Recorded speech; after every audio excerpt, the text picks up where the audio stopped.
Everybody say momentum years. From 2016 to 2026, this will be the momentum years of AIM Global. I see more millionaires being created. I see more countries being opened. Within the next few days, we will open Papua New Guinea. Within the next few weeks, we will open Tanzania, Ivory Coast, and Cameroon. Within the next 3 to 6 months, we'll be opening Indonesia. We're improving our infrastructure and services because once somebody had told me, build bridges and people will come. Build system and groups of people will come. Build bridges with system, with a heart, and you can change the world. Are we changing the world?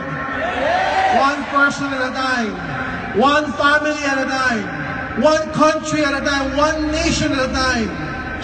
Guys, within the next 10 years, what the company have achieved for the past 10 years, listen to this, because we are entering momentum years, what the company have achieved for the past 10 years, we will achieve it again in 3 years' time.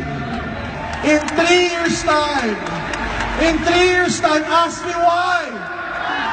Because we are already 10 years old. Our system are proven. Ask me why. Because we are 10 years. Our system are stable. Ask me why. Because the three of us, along with the leaders, are already experienced. When we open country, it is not as if we're opening it from the very first day. We have opened countries before. Now it's easier to become a millionaire. Now it's easier to expand in other countries. Now it's easier to recruit other foreigners. Now it's easier for you to become a multi-millionaire. We will journey again for the next 10 years. Are you with us? Are you with us? We will create more products. Products that people will want. Products that people will buy. We will improve our marketing plan. Guys, the best is yet to come because the company is entering momentum years.